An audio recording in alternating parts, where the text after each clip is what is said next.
Hello friends, मैं यशवंत कुशवाहा आप सभी को अपने यूट्यूब चैनल ऑल टाइम स्टूडेंटो इंडिया में हार्दिक अभिनंदन करता हूं। जैसा कि हम लोगों ने पिछले वीडियो में अनुसूची से रिलेटेड जो भी महत्वपूर्ण क्वेश्चन बनते थे और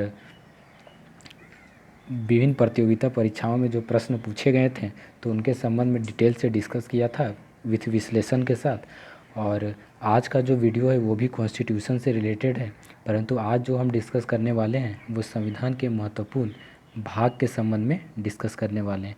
तो आइए वीडियो को शुरू करते हैं। तो भारतीय संविधान में अध्ययन के लिए जो हमारी संविधान को भागों में विभाजित किया गया है, किस लिए? अध्ययन के लिए भागों में विभाजित किया गया है। ठीक है, तो जो हमारे मूल संविधान में जो भाग थे वो कितने थे? 22 भाग थे।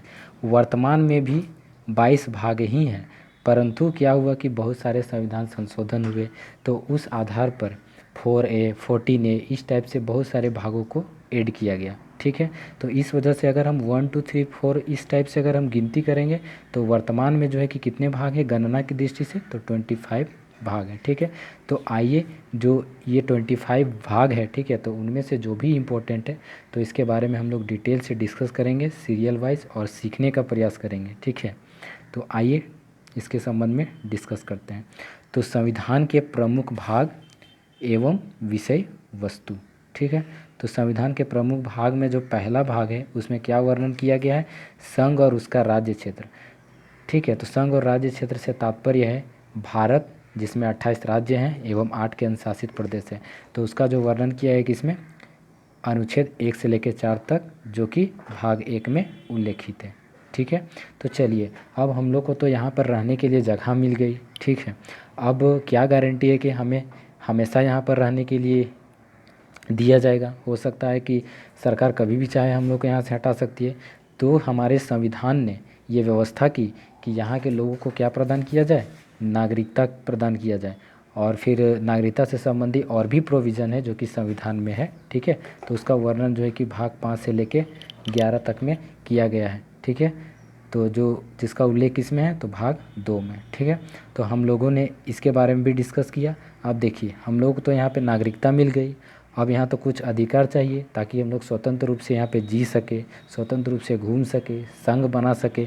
तो इसके लिए जो है कि मौलिक अधिकार संविधान के द्वारा हमें प्रदान की गई। ठीक है, उसके बाद देखो जब संविधान ने हमें ये सब चीज़ें प्रदान कर दी तो चूँकि हमारे संविधान में जो है कि संघीय सरकार की व्यवस्था की गई है। ठीक है, मतलब कि केंद्र में भी सरकार होगी और राज्यों में भी क्या होगी? सरकारें होगी। ठीक है, तो राज्यों का भी तो अपने जनता के प्रति कुछ दायित्व होना चाहिए। ठीक है, तो इसलिए भाग 4 में जो है कि राज्य के नीति निर्देशक तत्वों का भी एडिशन किया गया, जिसका वर्णन किसमें किया गया है? तो 36 से लेके 51 अनुच्छेद में। ठीक है, तो इस प्रकार जो है कि हम लोगों ने भाग 1 से लेके भाग 4 तक जो है कि डिटेल से डिस्कस किया। ठीक है, तो अब जो है कि हम लोग जो डिस्कस करेंगे वो भाग 3 और भाग 4 को थोड़ा और डिटेल से डिस्कस करेंगे। ऐसा इसलिए क्योंकि ये बहुत ज़्यादा इम्पोर्टेंट होता है।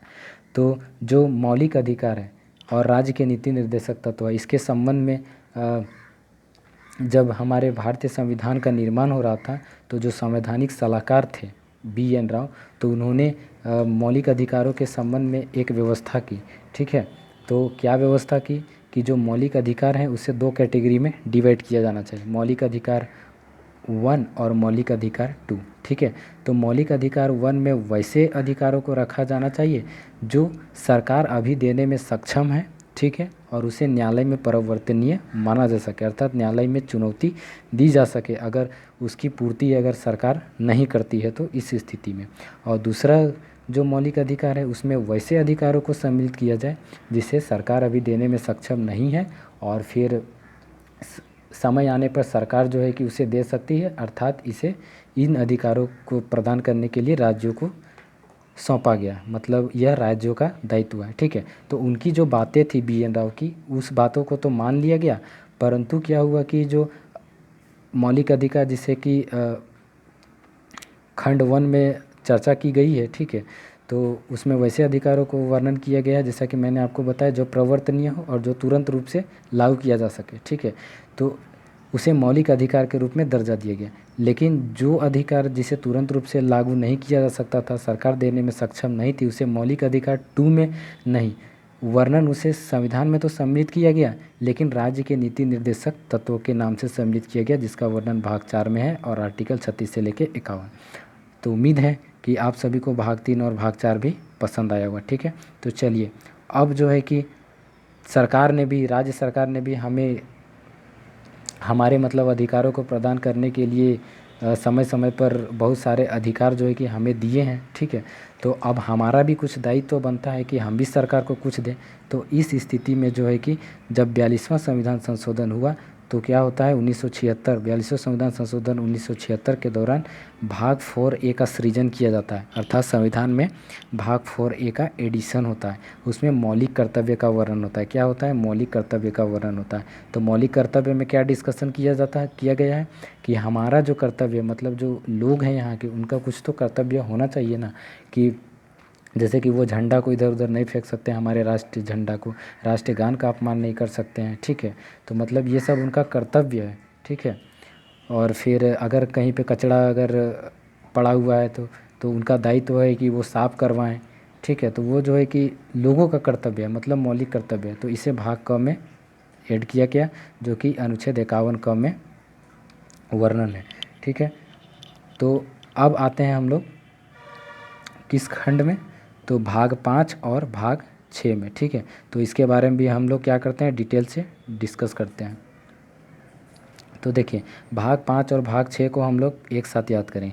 भाग 5 में संघ सरकार है, अर्थात केंद्र में जो सरकार है उसके संबंध में वर्णन है। उसके बाद जो है कि इसका कौन सा आर्टिकल में है, तो 52 से लेके 151 तक। उसके बाद भाग 6 में जो है कि राज्य सरकारों का वर्णन है, मतलब राज्य में जो सरकार है इसका आर्टिकल कौन सा है, तो 152 से लेके 237 तक। ठीक है, तो हम लोगों ने, उम्मीद है कि 5 और 6 भी आपको समझ में आया होगा, है ना। तो चलिए हम लोग अगले भाग में चलते हैं। तो अगले भाग में जो है कि वो भाग 7 है। ठीक है, भाग कौन सा है, तो भाग 7 है।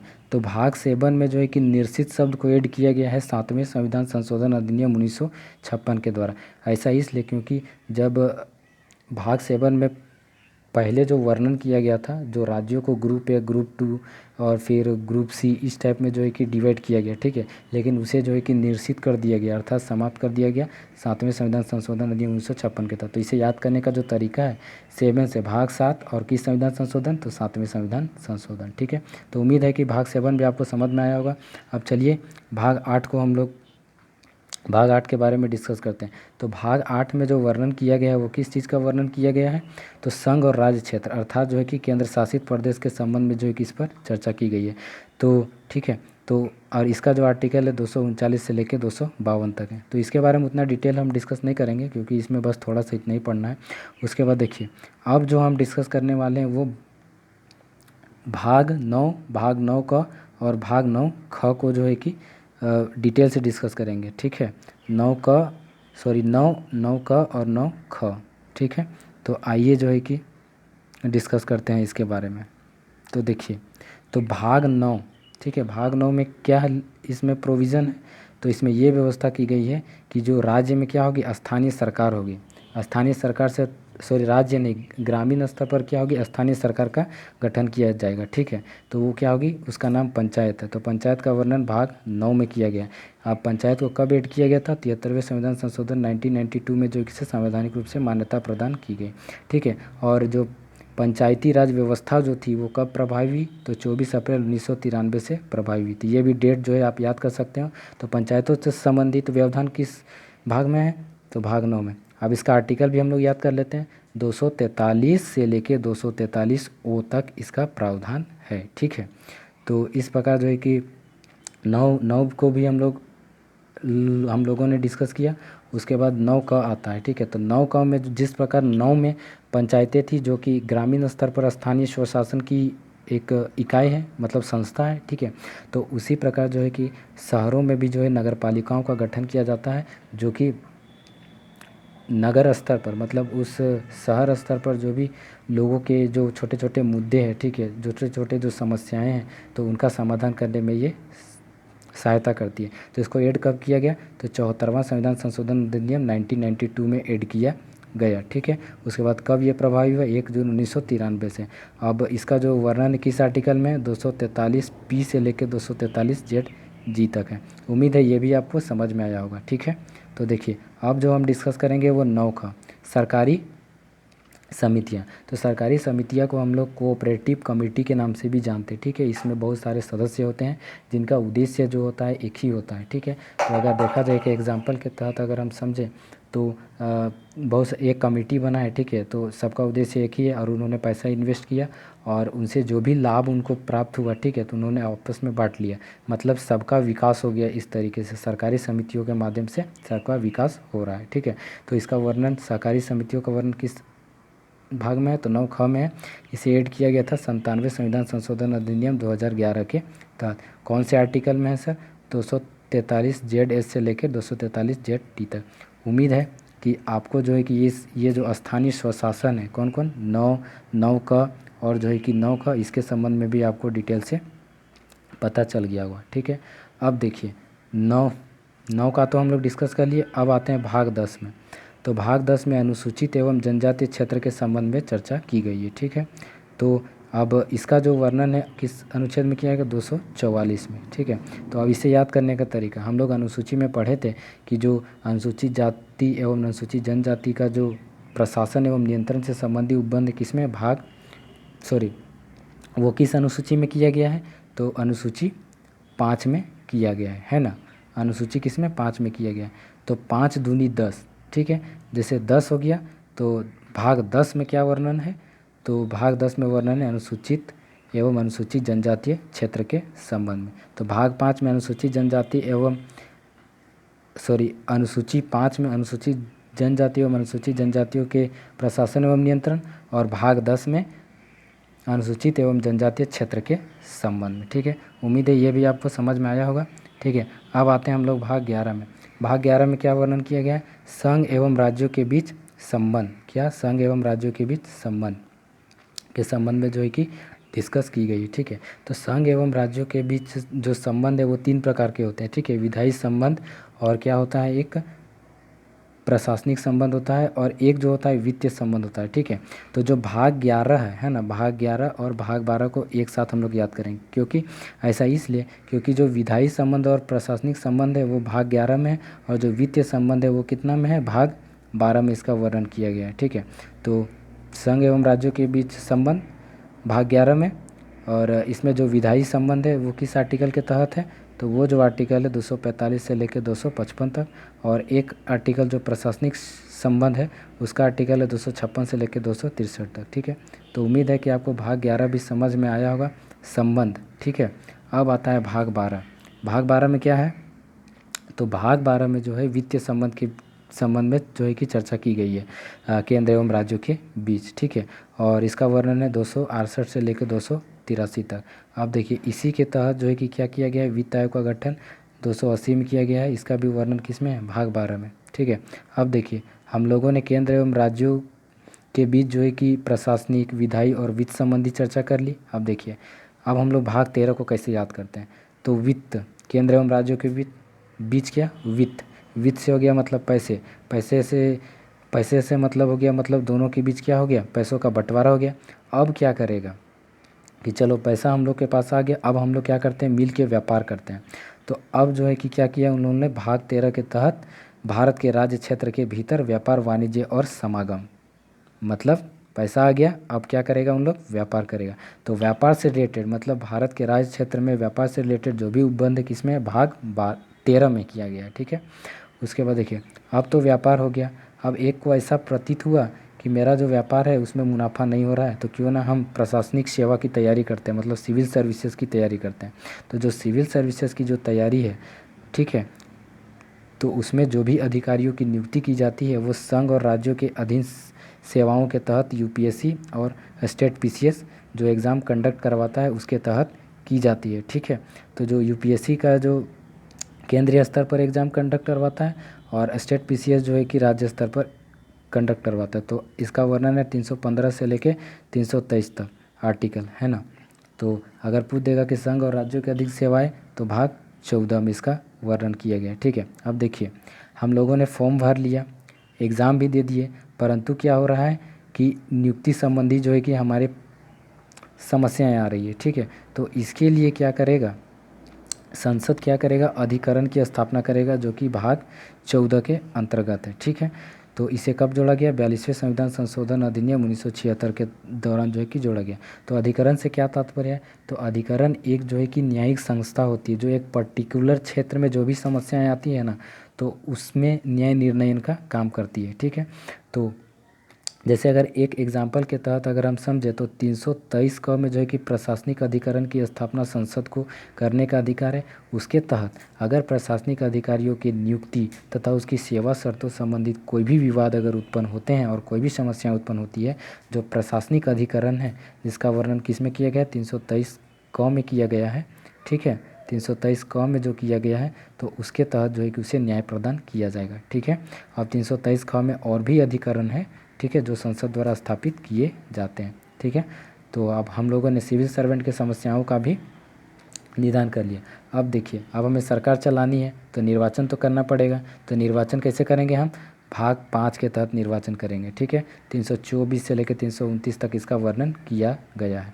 अब हम क्या करेंगे, अब निर्वाचन हो गया तो कुछ वर्गों ने क्या किया कि चलो यार अब तो हम लोगों ने सरकार का चुनाव कर लिया है, तो अब हमें कुछ विशेष उपबंध चाहिए। तो कुछ वर्गों के लिए विशेष उपबंध का जो प्रावधान है वो किस में किया गया है, तो भाग 16 में किया गया है। जैसे इसे एक एग्जाम्पल के तहत अगर हम समझें तो आर्टिकल 330 और 332 के तहत जो है कि लोकसभा एवं विधानसभा में जो अनुसूचित जाति एवं अनुसूचित जनजाति के लिए सीटों का आवंटन किया गया है, तो वो भी एक एग्जाम्पल है क्या कुछ वर्गों के लिए विशेष उपबंध के संबंध में। ठीक है, तो चलिए हम लोगों ने इसके बारे में डिस्कस किया। अब चलिए हम लोग आते हैं किस में भाग 17 में आते हैं। तो भाग 17 में क्या व्यवस्था की, राजभाषा। राजभाषा क्या है, हिंदी है। तो इसका वर्णन जो है कि 343 से लेकर 351 तक किया गया है। ठीक है, तो ये हम लोगों ने डिस्कस किया। अब देखिए अब सब कुछ हो गया, सरकार का गठन हो गया, लेकिन अब जो है कि हमारे देश में जो है समस्याएं उत्पन्न होती है, जैसे कि आपात उपबंध आ जाता है।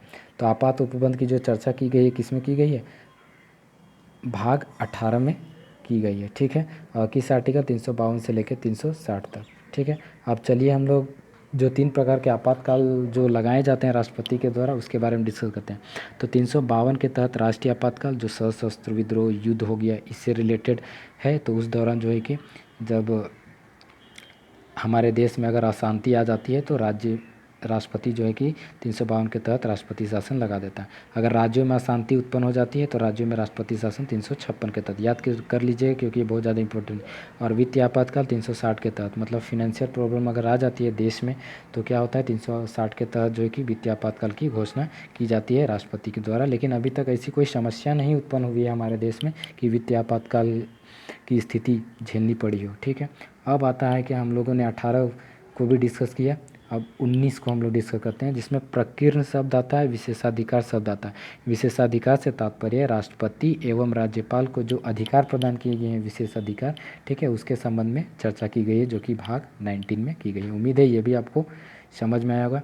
अब देखिए अब सब कुछ हो गया इन्हें, अब इसको हम कैसे समझते हैं भाग 20 को। तो भाग 20 को समझने के लिए हम लोग इसको रिलेट करते हैं भाग 19 को। क्यों, क्योंकि राष्ट्रपति को विशेषाधिकार मिल गया, राज्यपाल को विशेषाधिकार मिल गया, तो इस प्रकार वो जो है कि अपने अधिकारों का हो सकता है कि दुरुपयोग करे। ठीक है, तो अब क्या करना पड़ेगा, उसके अधिकारों को थोड़ा कम करना पड़ेगा, तो संविधान संशोधन करनी पड़ेगी। तो जो संविधान संशोधन की जो व्यवस्था है भाग 20 में की गई है जो कि अफ्रीका के संविधान से लिया गया है और आर्टिकल 368 में इसका वर्णन किया गया है। ठीक है, उम्मीद है ये भी आपको समझ में आया होगा। और भी दो भाग है, भाग 21 एवं 22 भाग, लेकिन वो दोनों भाग उतना ज़्यादा इम्पोर्टेंट नहीं है और वो विभिन्न प्रतियोगिता परीक्षा में नहीं पूछे जाते हैं। ठीक है, तो उम्मीद है ये सभी आपको पसंद आया होगा, और पसंद आया होगा तो आप लाइक कीजिए, सब्सक्राइब कीजिए। और भी जो पिछले वीडियोस है तो उन सभी वीडियोस के जो भी आप अगर पढ़ना चाहते हैं तो प्लेलिस्ट में उनका लिंक मिल जाएगा। ठीक है, और फिर मैं डिस्क्रिप्शन में भी डाल दूँगा तो आप वहाँ से पढ़ सकते हैं और अच्छे से, क्योंकि सारे चीज़ें जो है कि डिटेल में डिस्कस किया गया है और MCQ क्वेश्चन भी है, चैप्टर के बाद MCQ क्वेश्चन। ठीक है, तो और भी ज़्यादा उसमें समझ में आएगा। तो चलिए मिलते हैं नेक्स्ट वीडियो में, और फिर तब तक के लिए जय हिंद, जय भारत, जय झारखंड। और हाँ, वीडियो को शेयर करना नहीं भूलिएगा। ठीक है, तब तक के लिए thank you, all the best to all.